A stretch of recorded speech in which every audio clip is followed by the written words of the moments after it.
টিচারদের সামনে একজন টিচার করেছে কি, একটা ছেলে ভুল করেছে, তাকে একজন মেরেছে, তা সেই টিচারের আত্মীয়রা এসে, তারাও ছাত্র, সেই ছাত্রের আত্মীয়রা এসেছে, তারাও ছাত্র, এসে স্যারের সামনে যাই তাই করে কথা বলছে। ঠিক না ঠিক? এখন তো শিক্ষা উঠে গেছে গো বাবা। আমরা আমাদের স্যারেদের দেখলে সাইকেল থেকে নেমে যেতাম। ঠিক না ঠিক? সাইকেল থেকে নেমে যেতাম। আজও পর্যন্ত স্যারেদের দেখলে স্টেজে হোক আর যেখানে হোক, যেখানেই স্যারেদের দেখতে পাই, যথাযথ সম্মান দেওয়ার চেষ্টা করি। খবরদার নয়, জ্ঞানী লোকের সামনে, তুমি মূর্খ লোক, তুমি জ্ঞানী লোকের সামনে যখন কথা বলবে, বিনয়ীর সঙ্গে কথা বলতে হবে। এই জন্য দেখবেন এই ভদ্রতা কোথায় থাকলো জানেন? ডিএম এর অফিসে চলে যান, সিএম এর অফিসে চলে যান, পিএম এর অফিসে চলে যান, গভর্নর অফিসে চলে যান, প্রেসিডেন্ট রাষ্ট্রপতির অফিসে যান, গেলেই লেখা আছে কিপ সাইলেন্ট। আর আপনি রাষ্ট্রপতির ঘরে ঢুকে বলবেন কি, জোরে কথা বলবেন, হাত ধরে বের করে দেবে, মে কামিং স্যার। দেখলেন, এই আদর্শটা ওখানে চলে গেল, আর ওখানের চেল্লাচেল্লিগুলো এখানে এসে হাজির হলো। এজন্য বাবা, আলেমদের সামনে, হাক্কানি আলেমের সামনে যখনই কথা বলবেন, আপনি বিনয়ীর সঙ্গে কথা বলবেন। আপনার বাপের সঙ্গে, মায়ের সঙ্গে যখন কথা বলবেন, আপনি বিনয়ীর সঙ্গে কথা বলবেন। খবরদার বেয়াদবির সঙ্গে কথা বলে ঈমানটাকে নষ্ট করবেন না।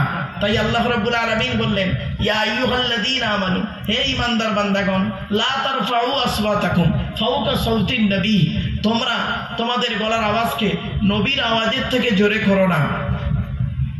যেমন তোমরা নিজেদের মধ্যে কথোপকথন করো জোরে জোরে, এইভাবে গলার আওয়াজ তোমরা জোরে করো না। যদি করো কি হবে? আনতাহবাতু আমালুকুম, তোমাদের আমলগুলো সব বরবাদ হয়ে যাবে। ওয়া আনতুম লা তাশউরুন, তোমরা তো অনুভব করতেও পারবে না। এরপর আল্লাহ পাক সান্ত্বনা দিয়ে কি বলছে? ইন্নাল্লাযীনা ইয়াগুদ্দুনা আসওয়াতাহুম ইনদা রাসূলিল্লাহ উলাইকাল্লাযীনা আমতাহানাল্লাহু কুলুবাহুম লিত্তাকওয়া লাহুম মাগফিরাতুন ওয়া আজরুন আযীম। আল্লাহ পাক বলছেন, ইন্নাল্লাযীনা, নিশ্চয়ই যারা ইয়াগুদ্দুনা আসওয়াতাহুম, যারা তাদের গলার আওয়াজকে নিচু করে, ইনদা রাসূলিল্লাহ, আল্লাহ রাসূলের সামনে এই গলার আওয়াজ নম্রভাবে কথা বলে, ভদ্রভাবে কথা বলে, তাদেরকে আল্লাহ পাক কি করেছে? অন্তরটাকে পরিষ্কার করে দিয়েছে। আল্লাহ পাক তাদের জন্য উত্তম বদলা রেখেছে। ঠিক তদ্রূপ এখান থেকে, এই আয়াত থেকে কি শিক্ষা নেবেন? যে সমস্ত মানুষরা তার শিক্ষকের সামনে ভদ্রভাবে কথা বলবে, বাপের সামনে ভদ্রভাবে কথা বলবে, বড় ভাইয়ের সামনে ভদ্রভাবে কথা বলবে, মায়ের সামনে, জ্ঞানী লোকের সামনে, সম্মানী লোকের সামনে ভদ্রভাবে কথা বলবে, আল্লাহর কোরআন বলছে তাদের কি হবে? অন্তরটাকে আল্লাহ পাক পবিত্র করে দেবে, আর তাদের জন্য উত্তম বদলা তারা পেয়ে যাবে। জোরে বলুন সুবহানাল্লাহ। দেখেছেন? এইখান থেকে শিক্ষা নিয়ে নিন। খবরদার, আজকের বাড়িতে যাবেন, বাড়িতে গিয়ে আপনারা মায়ের সঙ্গে কোনোদিন মেজাজ দিয়ে কথা বলবেন না, বাপের সঙ্গে মেজাজ দিয়ে কথা বলবেন না। যারা করেছেন ক্ষমা চেয়ে নেবেন, যারা করে থাকেন ক্ষমা চেয়ে নেবেন। আর যাদের মরে গেছে বাম্মা, কিছু করার নেই, আফসোস ছাড়া কিছু করার নেই। বাম্মার নামে দান খয়রাত করবেন, বাপের কবরটা জিয়ারত করবেন। রাসূল বলেছেন, মান যারা কবর আবাওয়াইহি আও আহাদিহিমা ফি কুল্লি জুমআতিন গুফিরা লাহু ওয়া কুতিবা লাহু বারাআ। নবী বলেছেন, জুম্মার দিনে যদি কোনো ছেলে তার বাপ আর মায়ের কবরটা জিয়ারত করে, ওই ছেলের দোয়ার ওসিলায় বাম্মার কবরটাকে আল্লাহ পাক আলোয় আলোকিত করে দেয়। এজন্য বাম্মার কবর জিয়ারত করবেন, জুমার দিনে বাম্মার কবর জিয়ারত করবেন। অনেকে দেখবেন জুমার দিনে বাম্মার কবরই জিয়ারত করে না, অনেক দূর ফুরফুরা শরীফে দাদা হুজুর কেবলার মাজার জিয়ারত করতে যাচ্ছে, এদিকে বাপের কবর পড়ে আছে। খবরদার নয় বাপ, এ কাজ করতে যাবো না, এটা আদর্শবান ভক্তের পরিচয় নয়। আগে তোমার বাম্মা, মনে রাখবেন, একজন পুরুষ 4 জনকে খুশি করলে জান্নাতি। কজন? একজন পুরুষ 4 জনকে খুশি করলে জান্নাতি। 1 নাম্বার পুরুষ, তুমি তোমার রব আল্লাহকে খুশি করো, অর্থাৎ কোরআন মোতাবেক জীবনযাপন করো। কোরআনে যেগুলো হারাম বলেছে সেগুলোকে বর্জন করো, কোরআনে যেগুলো হালাল বলেছে সেগুলোকে গ্রহণ করে নাও। 2 নাম্বার হলো পুরুষ, তুমি তোমার নবীকে খুশি করো, তোমার নবীকে খুশি করো। নবী যেভাবে খেয়েছেন সেইভাবে খাবেন, নবী যেভাবে ঘুমিয়েছেন সেইভাবে ঘুমাবেন, নবী যেভাবে ব্যবসা করেছেন সেইভাবে ব্যবসা করবেন। চলুন দেখি, একটু বলে যাচ্ছি নবীজি কিভাবে খেয়েছেন, টু দি পয়েন্টের উপরে। নবীজি বলেছেন খাবার আগে হাত ধোবে, খাবার আগে দস্তরখানা বিছাবে, খাবার আগে লবণ বা পানি গালে দেবে, খাবার আগে কি করবে, দোয়া বলবে। খাবারটা নেবে কিভাবে, 3 আঙুলে খাবার তুলবে, 5 আঙুলে গালে দেবে, ভালো করে চিবিয়ে হজম করে বের করবে। নবী বলেছেন খেতে খেতে পানির পিপাসা পেলে ঢক ঢক করে পানি পান করবে না, 3 ঢোকে পানি পান করবে। শুধু তাই নয়, তার সঙ্গে আরো বলেছেন কি নবীজি, খাওয়া হয়ে গেলে আঙুলটাকে ভালো করে চাটবে। এতগুলো সুন্নত বলছি, একটা কি আপনারা আমল করতে পারবেন না? আল্লাহ নবী বলেছেন মানে হাব্বা সুন্নতি ফাকাদ আহাব্বানি ওয়া মান আহাব্বানি কানা মাই ফিল জান্নাহ। আখেরি জামানায় যদি কোনো ব্যক্তি আমার একটা সুন্নতকে আমল করে, ওর ওসিলায় কিয়ামতের মাঠে নাজাত পেয়ে যাবে। কাজগুলো করুন। এবার আপনি খাবেন, খাবার সাথে আঙুলটাকে চাটবেন, আঙুলটাকে চাটবেন। আল্লাহ নবী বলেছেন যে প্লেটে খাবে প্লেটটাকে পরিষ্কার করে চেটে খাবে। আল্লাহ রসুলের স্ত্রী আম্মা জান আয়েশা বর্ণনা করছেন, আল্লাহ রসুল আমাকে যদি 1000টা প্লেট দেওয়া হয় আর আল্লাহ রসুল যে প্লেটে খেয়েছেন ওই প্লেট যদি 1000 প্লেটের মধ্যে থাকে, আমি আয়েশা ওই প্লেটটাকে আগেই জানতে পারতাম। জোরে বলুন সুবহানাল্লাহ।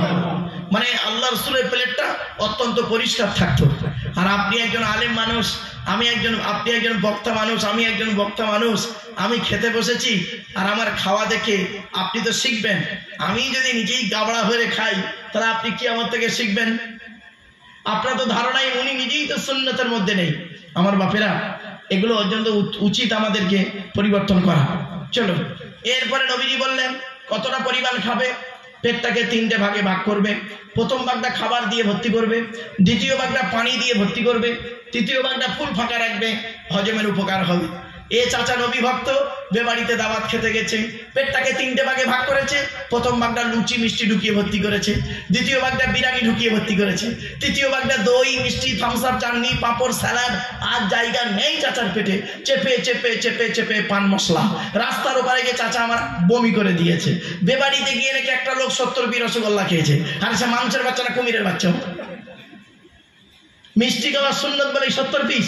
হ্যাঁ, হুজুর করলো, রাগ করবেন না বাবা, হুজুর করলো কি নাস্তার সময় 20 পিস রসগোল্লা ঢোকালো, আর ঢুকিয়ে যখন চা খাচ্ছে বলছে চিনি দিও না, সুগার। তা 20 পিস ঢোকালি কেন? রাগ করবেন না বাবা, আমি বাস্তব কথাটাই বললাম, হয়তো শুনতে কথাটা কেমন লাগলো, অতি বাস্তব কথা। চলে আর একটু এগিয়ে যাচ্ছি। এরপরে নবীজি বললেন খাওয়া হয়ে গেল, দোয়া বলবে। তাহলে নবীর তরিকায় খাবেন, খাওয়া শুরু হবে আল্লাহর নাম, শেষ হবে আল্লাহর নাম। নবীর তরিকায় খাবেন, যতক্ষণ একজন মোমেন ব্যক্তি খাবে ইবাদত বলে গণ্য হবে। জোরে বলুন। আচ্ছা, ইবাদত কাকে বলে? আমি ছেলেদের সেদিন পড়া থেকে বলছিলাম যে ইবাদত কাকে বলে বলুন তো বাবারা। আমরা জানি ইবাদত মানে নামাজ পড়া রোজা রাখা না। ইবাদত কাকে বলে আজকে ভালো করে শিখে নিন, আর এখান থেকে শিখে নিয়ে বাড়ি গিয়ে চিন্তা করবেন যে ইবাদতটা কি শিখলাম আজকে। ইবাদত কাকে বলে শুনে নিন। যে কাজে শুরু হবে আল্লাহর নাম, কার নামে শুরু হবে? যে কাজ শুরু হবে আল্লাহর নাম, শেষ হবে আল্লাহর নামে। কার নামে শেষ হবে? শুরু হবে কার নামে, শেষ হবে আল্লাহর নামে। তাহলে শুরু হবে আল্লাহর নাম, শেষ হবে আল্লাহর নাম। কার তরিকায় কাজটা হবে? নবীর তরিকায় কাজটা হবে। নবীজি যেভাবে কাজটা করেছে ওইভাবে আপনাকে কাজটা করতে হবে। তাহলে যতক্ষণ কাজটা করবেন ততক্ষণ ইবাদত বলে গণ্য হবে। তাই দেখুন, খাবার শুরু হবে আল্লাহর নাম, খাবার শেষ হবে আল্লাহর নাম। নবীর তরিকায় খাবেন, নবীজি যেভাবে খেয়েছেন সেইভাবে খাবেন। যতক্ষণ আপনি খাবেন ততক্ষণ আপনার আমলনামায় নেকি লেখা হবে। জোরে বলুন। এবার আসছি ঘুমানোটা ইবাদত। কি করে ইবাদত হবে? আপনি যখন ঘুমাবেন, ঘুমানো শুরু হবে আল্লাহর নাম। নবীজি বলেছেন ঘুমানোর আগে ওযু করে নেবে, ঘুমানোর আগে বিছানাটা ছেড়ে নেবে, ঘুমানোর আগে দোয়া বলবে, ঘুমানোর আগে বাতিটা অফ করবে, ঘুমানোর আগে ডান হাতটা ডান চোয়ালিতে রাখবে, ডান কাত ফিরে ঘুমাবে। বেটা ছেলেদের বিনা কারণে উপুড় হয়ে শোয়া নিষেধ, মেয়েদের বিনা কারণে চিত হয়ে শোয়া নিষেধ। এসব তো হাদিস বলেইনি। মেয়েদের বিনা কারণে উচিত হয়ে শোয়া নিষেধ, মা বোনেরা। আর বেটা ছেলেদের বিনা কারণে উপর হয়ে শোয়া নিষেধ। এরপরে নবীজি বললেন ঘুম থেকে উঠে হাত ধুয়ে নেবে, তারপরে করবে কি, অজু করে নেবে, নামাজে দাঁড়িয়ে যাবে। দেখেছেন, আপনি যতক্ষণ ঘুমাবেন ততক্ষণ ইবাদত বলে গণ্য করা হবে। জোরে বলুন। এরপরে আসছি মসজিদে এই ব্যবসা করাটা ইবাদত। ব্যবসা শুরু হবে আল্লাহর নাম, দোকান খুলছেন আল্লাহর নামে, দোকান বন্ধ করবেন আল্লাহর নামে। তার শুরু হলো আল্লাহর নাম, শেষ হলো আল্লাহর নাম। নবীর তরিকায় ব্যবসা করুন। নবীজি বলেছেন খরিদ্দারকে ঠকাবে না, চিটিংবাজি ব্যবসা করবে না, আরাম ব্যবসা করবে না। আল্লাহ যেভাবে ব্যবসা করতে বলেছে হালাল ব্যবসা করবে, আল্লাহর রহমত নাজিল হবে। জোরে বলো। সহজ সরল। আমরা এগুলোকে জটিল করে দিয়েছি। ইবাদত মানে ভেবেছি কি গালে দাড়ি রাখতে হবে, তাহাজ্জুদের নামাজ পড়তে হবে, এই হলো বড় ইবাদত। আর বাকি লোকের গোঁজা মেরে মেরে বেড়াচ্ছে, আর কোনো খবর নেই। লোকের গোঁজা মেরে মেরে বেড়াচ্ছে, খবরদার নয়। চলো, তাই আল্লাহ রাব্বুল আলামিন বললেন যে আদমের আয়াত দুটো হলো কি কি? আল্লাহ বললেন নিশ্চয়ই যারা তাদের গলার আওয়াজকে আস্তে করে, নিচু করে রসুলের সামনে, আল্লাহ পাক তাদের অন্তরকে পরিষ্কার করে দিয়েছেন।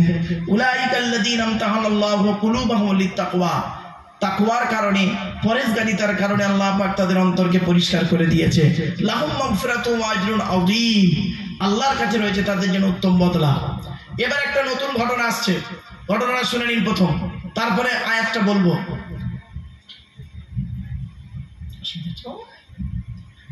বাবা আমার কথা বুঝতে পারছেন আপনারা? ইনশাআল্লাহ। নাকি বেকার বকছি আমি? ইনশাআল্লাহ। অসুবিধা হচ্ছে না তো? না। হ্যাঁ বলবেন বাবা। আচ্ছা অনেক, এই তো আর চিন্তা নেই, আর 55 মিনিট সময় দেন।